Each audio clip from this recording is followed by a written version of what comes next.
ভাই, আমি এই টুকরো কাপড়টা নিতে পারি? তুই এই কাপড়টা নিবি? আচ্ছা দাঁড়া, দিতাছি। কাপড়টা একটু দে, আমি জুতাটা মুছিয়া তোরে দিয়ে দিতেছি। তাড়াতাড়ি করে জুতাটা মুছিয়া কাপড়টা ওরে দিয়ে দি। এই নে। আচ্ছা ঠিক আছে ভাই।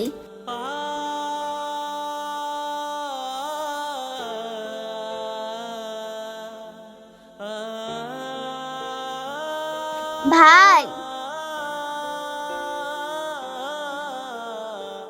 আমি এই সিটের কাপড়টা নেই। ওইটা নিবা?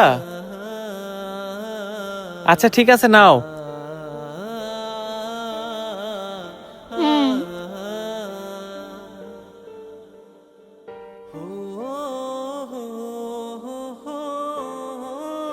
কি গো ভাই, আজকে কোনো টুকরা সিট বিট কাপড় ফালাই দেন নাই? না আপু, আজকে টুকরা মুকরা সব কাপড় কাজে লাগছে তো, তাই কোনো সিটপিট কাপড় ফালাই দেই নাই।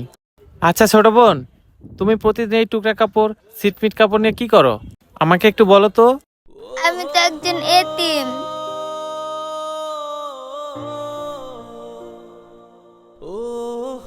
আমার একটা ছোট বোন আছে তো ভাই, সেই রে জামার জন্য অনেক কান্নাকাটি করতেছে। আমার কাছে তো এত টাকা নেই যে ওকে একটা নতুন জামা কিনে দিব। তাই ভাই আমি টুকরা কাপড়গুলো টুকায় টুকায় জমাইতাছি, যাতে ওকে ঈদে একটা জামা বানিয়ে দিতে পারি। ও ভাই দেখেন না, এই টুকরা কাপড়গুলো দিয়ে আমার ছোট বোনের জন্য একটা জামা বানিয়ে দেওয়া যায় কিনা?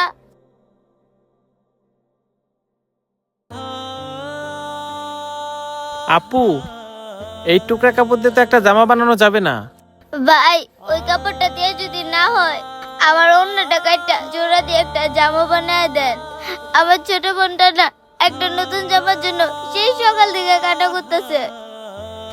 ঈদে যদি ওকে নতুন জামা না দিতে পারি, তাহলে ও নাকি আর খাবার খাইবো না। এই অসহায় মেয়েটাকে যদি আমি একটা জামা বানায় না দেই, তাহলে আমার আল্লাহ আমার উপর নারাজ হবে। ব্যবসা তো অনেক করছি, আজকে না হয় ব্যবসা না করলাম। যাই, এই এতিম বাচ্চা দুইটারে একটা করে জামা বানায় দেই। ও ভাই কি ভাবতেছেন, দেন না আমার এটা দিয়ে একটা জামা বানাইয়া। আচ্ছা ঠিক আছে বোন, তুমি কান্না করো না, আমি তোমাদের দুজনকে একটা করে জামা বানায় দিব।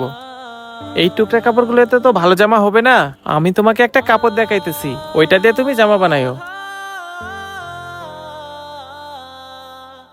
এই যে আপু, এইটা দিয়ে তোমাদের দুজনকে একটা করে নতুন জামা বানায় দেই। ও ভাই এই কাপড়টা দেখে তো মনে হচ্ছে অনেক দামি। আমি তো এই কাপড় দিয়ে জামা বানাইলে দাম দিতে পারবো না।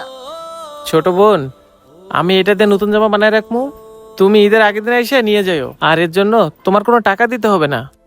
সত্যি বলতেছেন ভাইয়া, এই কাপড়টা দিয়ে আমাকে দুই বোনের জামা বানিয়ে দিবেন? হ্যাঁ রে বোন, আমি সত্যিই বলতেছি, এটা দিয়ে আমি তোমাদের দুই বোনকে জামা বানায় দিব। আর এই নাও, এখানে 1000 টাকা আছে, এই টাকাটা দিয়ে তোমরা ঈদে কিছু সেমাই চিনি কিনে নিও। ভাই আপনি জামার সাথে আমাকে 1000 টাকাও দিলেন। আমি আল্লাহর কাছে দোয়া করি আল্লাহ যেন আপনার ব্যবসার বরকত দেয়, আমিন। আচ্ছা ঠিক আছে ভাই, আমি তাহলে ঈদের আগের দিন এসে আমাকে দুই বোনের জামাগুলো নিয়ে যাব। আচ্ছা ঠিক আছে বোন, আসুন আমাদের আশেপাশে যে সকল এতিম অসহায় আছে এদেরকে সাথে নিয়ে ঈদের খুশিটা ভাগাভাগি করে নেই। আমাদের ভিডিওটি যদি ভালো লেগে থাকে তাহলে লাইক কমেন্ট এবং শেয়ার করে দিবেন। ধন্যবাদ।